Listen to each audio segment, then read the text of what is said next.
Good morning students. आज हम बात करेंगे दुर्खीम के श्रम विभाजन के सिद्धांत में कारणों की कि श्रम विभाजन किन कारणों से होता है। इससे पहले मैंने आपको श्रम विभाजन के प्रकार्य बताए थे, जिसमें कि दुर्खीम ने बताया था कि प्रकार्य हम किसे कहते हैं, और उसके बाद में जो दूसरा इसका खंड है इस पुस्तक का, वो है श्रम विभाजन के कारण और दशाएं। दुर्खीम श्रम विभाजन को एक सामाजिक तथ्य मानते हैं और उनका कहना है कि श्रम विभाजन के कारणों की खोज भी हमें सामाजिक आवश्यकता में ढूंढनी होगी, और उसके लिए वो दो कारण बताते हैं, एक प्राथमिक कारण, दूसरा द्वितीय कारण। प्राथमिक कारणों में दुर्खीम जनसंख्या वृद्धि और उसके परिणामों को उत्तरदायी मानते हैं। वो कहते हैं जनसंख्या जैसे जैसे बढ़ती है वैसे वैसे समाज के अंदर सरल मिश्रित समाज जो हैं वो लुप्त होते चले जाते हैं, और उनके बजाय समाज के अंदर जो जटिल समाज हैं उनका विकास होता चला जाता है। और वो ये भी बात कहते हैं कि समाज में जनसंख्या वृद्धि जितनी होगी उतना ही श्रम विभाजन होगा। उसका कारण है कि श्रम विभाजन के कारण, जनसंख्या वृद्धि के कारण से लोगों की आवश्यकताएं बढ़ती है, आवश्यकताएं बदलती हैं। उनको पूरा करने के लिए जो है नए नए समूह में वृद्धि होती है, जिसके परिणाम स्वरूप श्रम विभाजन भी बढ़ता है।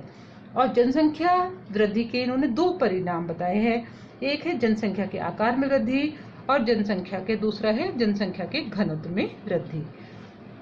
पहली बात करेंगे हम जनसंख्या के आकार में वृद्धि, यानी कि जनसंख्या जैसे जैसे बढ़ती है वैसे वैसे श्रम विभाजन बढ़ता है। दुर्खीम का कहना है कि श्रम विभाजन और जनसंख्या जो है वो पैरेलल रूप में चलती है, यानी कि समानांतर रेखाओं के रूप में चलती हैं।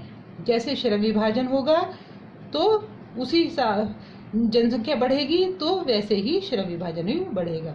जनसंख्या कम होगी जिन समाजों में, वहां पर श्रम विभाजन भी हमें कम देखने को मिलेगा।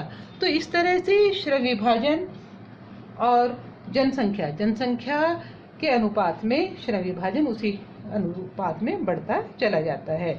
तो जनसंख्या के आकार में वृद्धि का जो इनका अर्थ है वो यही है कि समाजों में जटिलता और घनत्व जो है वो बढ़ता चला जाता है, विकास के दौरान निरंतर ये वृद्धि करता है। इस कारण यह है कि समाज नियमित रूप से अधिक जो घने हैं और सामान्यतः अधिक जटिल हो जाते हैं। इसके बाद में है जनसंख्या के घनत्व में वृद्धि। अब जनसंख्या के जो घनत्व है वो दो रूपों में होता है कि एक भौतिक घनत्व और दूसरा नैतिक घनत्व। भौतिक घनत्व जिसमें शारीरिक दृष्टि से लोग एक जगह पर केंद्रित होते हैं, एक जगह पर केंद्रित होना भौतिक घनत्व कहलाता है।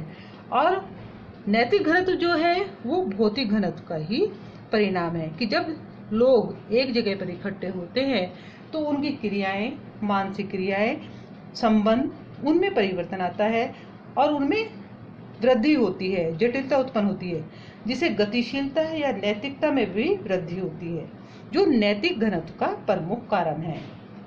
समाज में यातायात और संचार के साधनों में वृद्धि होने पर जनसंख्या का भौतिक घनत्व बढ़ता है, और जब जनसंख्या में वृद्धि होती है तो अस्तित्व के लिए संघर्ष भी बढ़ता है। तो कहने का तात्पर्य है कि जब समाज में जनसंख्या वृद्धि होगी तो श्रम विभाजन बढ़ेगा। और जनसंख्या किस रूप में बढ़ती है? आकार में वृद्धि होना, यानी कि पॉपुलेशन डेंसिटी का बढ़ जाना, एक जगह पर लोगों का शारीरिक रूप से इकट्ठा होना। और नैतिक घनत्व जो कि भौतिक घनत्व का ही परिणाम कहा जाता है। अब दूसरा जो कारण है उसमें दो इन्होंने मुख्य कारण बताए हैं कि समाज में जब समूह का प्रभाव रहता है तो श्रम विभाजन कम होता है। सामूहिक चेतना जितनी सशक्त होगी श्रम विभाजन उतना ही कम होगा। लेकिन जब सामूहिकता के बजाय व्यक्तिगत हित महत्वपूर्ण हो जाते हैं और व्यक्ति अपने हितों को महत्व देने लगता है, तो वहां पर श्रम विभाजन बढ़ता है। यानी कि जब तक सामूहिकता का प्रभाव रहता है, श्रम विभाजन कम होता है। और जब व्यक्तिगत हित और दृष्टिकोण सामूहिक हितों को दबा दें, व्यक्तिगत चेतना पर छा जाएं, तो श्रम विभाजन और विशेषीकरण पैदा होता है। सामूहिक चेतना के घटने और कमजोर होने पर ही व्यक्तिगत चेतना और श्रम विभाजन में वृद्धि होती है। दूसरा इन्होंने बताया पैतृकता का घटता प्रभाव। दुर्खीम का कहना है पैतृकता का जितना अधिक प्रभाव होगा उतना श्रम विभाजन कम होगा, क्योंकि वहां पर व्यक्तिगत स्वतंत्रता नहीं होगी, विशेषीकरण का महत्व नहीं होगा, वहां सामूहिकता का महत्व होगा। तो ऐसी स्थिति में श्रम विभाजन भी कम देखने को मिलता है। पैतृकता के आधार पर जब समाज में व्यवसाय अथवा कार्यों का बंटवारा किया जाता है, तो श्रम विभाजन के विकास में बाधा आती है। क्योंकि परंपरागत व्यवसाय को अपनाना है तो वहाँ व्यक्तिगत स्वतंत्रता, व्यक्तिगत रुचि, विशेषीकरण, उसका कोई मतलब नहीं रहता। जब समाज में पैतृकता का प्रभाव क्षीण होता है, कमजोर होता है, तो क्या होगा, तब श्रम विभाजन बढ़ेगा। और अगर ये मजबूत हो जाता है पैतृकता का प्रभाव, तो वहाँ पर श्रम विभाजन हमें कम देखने को मिलता है। प्राचीन समाज जहाँ जीवन सरल और सामान्य होता है, वहाँ पर पैतृकता का प्रभाव भी उतना ही होता है। जबकि आधुनिक समाजों में विशेषीकरण के कारण पैतृकता का प्रभाव कम हो जाता है, तो वहाँ पर हमें श्रम विभाजन भी उतना ही ज़्यादा देखने को मिलता है। इससे पहले मैंने आपको बताया भी था कि जो दुर्खीम का मानना है, दो तरह के समाज, सरल समाज और जटिल समाज।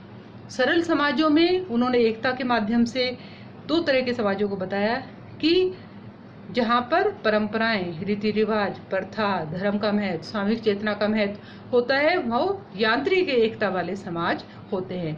और सावयवी एकता वाले समाज जहाँ पर लोगों के कार्यों में, जैसे शरीर के अंगों में एक एकता होती है कि उनके कार्य अलग अलग हैं, उनके विशेषताएं अलग अलग हैं, रंग रूप अलग अलग हैं, तो वो एक अलग तरह का समाज होता है, जिसे कि हम आधुनिक या जटिल समाज कहते हैं। तो जो सामूहिक चेतना वाले समाज हैं, वो कौन से हैं?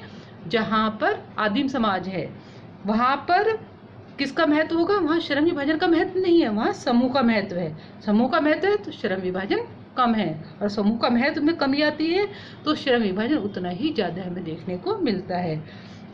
इसी तरह से पैतृकता का प्रभाव कि जहाँ पर परंपराएं, रीति रिवाज, इनका प्रभाव कम हो जाता है, क्षीण हो जाता है, तो वहाँ पर व्यक्तिगत गुणों का महत्व दिया जाने लगता है, विशेषीकरण को महत्व दिया जाता है।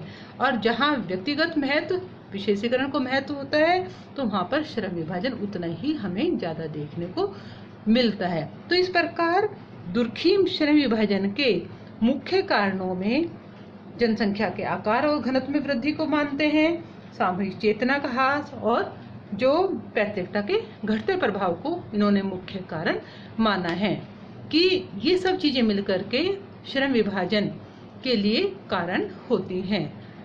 इसके बाद में श्रम विभाजन के परिणाम आएंगे, जिनके बारे में हम अगले जो लेक्चर होगा, व्याख्यान होगा, उसमें हम बात करेंगे। धन्यवाद।